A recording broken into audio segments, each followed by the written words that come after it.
Good afternoon and welcome to Pets on Parade, brought to you by 3TV. My name is Kelsey Dickerson with the Arizona Humane Society. Thank you so much for tuning in with us this week. Now, like usual, we have some absolutely adorable pets with some incredible stories, all who are looking for their forever home, including this little kitty who is as strong as steel and tough as nails. We'll introduce you to adorable Cobalt soon.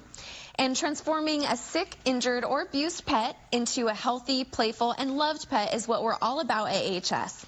Today, we're going to see quite the transformation of this pup. We think you'll be pretty amazed at what he looks like today.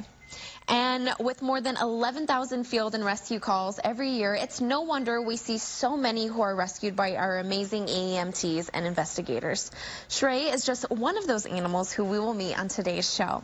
But first, let's meet my absolutely delicious co-host, Orange Julius, who doesn't love a sweet fruity ice tree on a hot day like it's been this past week. This adorable sweetheart is 10 weeks old and was brought to us along with his litter mates, who we'll meet later on in the show, as a healthy kitten who was cared for in place by Richard and his family. This adventurous kitty loves playing with his siblings, having lots of toys to choose from, and of course a nice warm lap to snuggle up on. If you're looking for a playful kitten to bring into your life and home, make sure to visit Orange Julius at our Campus for Compassion location today.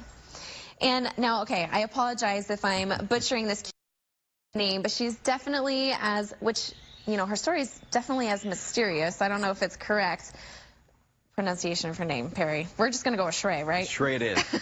This little one right here came in with 3 puppies in tow. Owner surrender. They had actually sought the help of the Arizona Humane Society by calling us. That's only part of the story, her and her 3 puppies, because this was really part of what's called an LSI, or a large-scale intake. So there were many, many more animals in the house.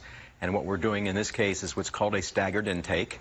This is a situation where we're going to take some of the animals, we take them slowly.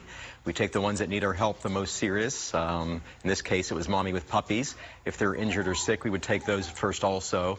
Just to, we don't want to overpopulate the shelter and bring them all in at one time. So we kind of did a staggered intake. And so here is little Shrey. Now, she's doing very well. She's very, very timid. Almost all of the animals we get in on these sorts of large-scale intakes or hoarding situations, they are very, very shut down. And what can you do about that with puppies like this? Well, research has shown that classical music is extremely soothing to dogs. So classical music is one thing. Another thing that I am a huge believer in, and you're going to see me doing it, is massage. We get called quite a bit as to why are you handling the animals this way and why are you doing these circular motions on their body.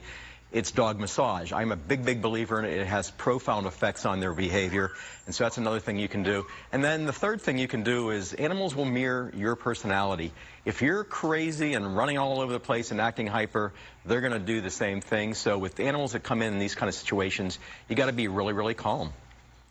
So do be calm with your animals, and you'll have calm ones. This is just a sweet little doggy. Come on down and give Shrey a second chance here. Maybe we need to get a grand piano in here and just play music for everybody. Is that in the budget? I'm not sure. Thank you so much, Perry.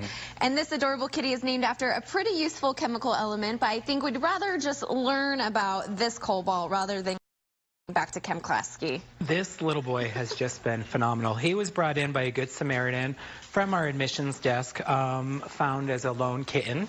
He had some eye discharge and some lesions on his tongue. He was able to eat on his own, but he was still a little young to be on his own, so he went in with foster hero Megan, who kept him until he was old enough to be neutered, and he got that clean bill of health from our veterinarian team.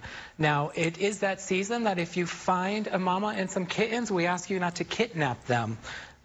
We ask that you don't move the kittens unless they're in an immediate danger, and to wait about 8 hours to see if mama comes back to care for them, because normally they will come back to care. One way to know if mama has come to take care of them is to maybe leave a little bit of tuna or wet food out, and if it's eaten, then you'll know. And you can also get information from our website, azhumane.org/foster, about how to foster in place, get the kittens through the program, get mama spayed, get the kittens spayed and up for adoption, and then get everybody back out into the community as they should be or into their forever homes. But we do ask that with the heat coming that you do provide at least water for these cats and kittens, and of course, please come in, let us help you with them, foster them in place, either in your yard or in a bathroom at home or in a spare room. But that's the biggest challenge we're facing this time of year, is fostering those kittens in place. Oh my goodness, yes, those are absolutely fantastic tips. And oh, what a cutie Cobalt is. Thank you, Ski. And each year, our Second Chance Animal Trauma Hospital sees and treats more than 11,000 dogs, cats, and critters. From a little cold to severely traumatic injuries, they do everything they can to save lives. Lives like Gunner here, a 1-year-old red-bone coonhound who arrived to AHS last month when he was found with a gunshot wound. We discovered that he was shot with a pellet gun, causing secondary hemothorax, or blood in his chest. Though the shot could have killed Gunner, we are so thankful that he's still with us today and is in high spirits. He's currently recovering in an AHS Foster Heroes. Spoiled with lots of love, but if you suspect animal cruelty, please make sure to call us or your local police. And if you'd like to become a foster hero to a pet in need like Gunner, visit azhumane.org/foster today. And now we have a couple pug mixes to show how different but still very adorable two pups of at least one of the same breed can be. So Lisa, let's start with cute little Jameson here. Jameson is a 1-year-old. And he's got the curled tail like a pug, mixed with something, but he acts like a pug. He's super friendly. He throws himself into your lap, just like he's doing here. And he came to us from the EAMTs. We were called out for a rescue.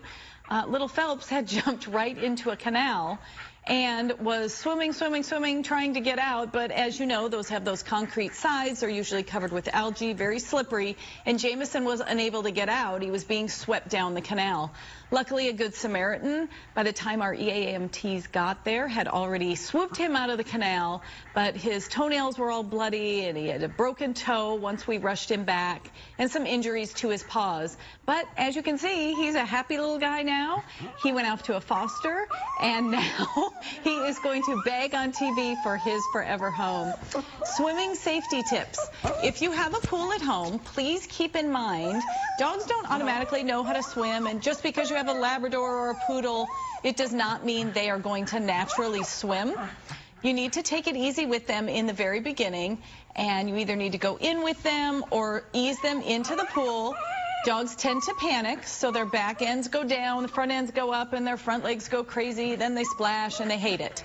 So make sure that you keep your dog supported in the pool, keep their butt up, their back straight with the water, or get one of those dog flotation devices. It keeps them from panicking, and if you want your dog to like the pool, that's the way to do it. Just throwing your dog in and expecting him to isn't always the case. Don't expect, if you have a swimming breed, that they will automatically know how to, quote, doggy paddle. So get in there and help your pups. Make sure they always know where the stairs are, so if they fall in when you're not home, they know how to get out. And just, if you keep the pool calm in the beginning, and then once they get to like it, you can get wild in the pool with your puppy. I love it. Thank you so much.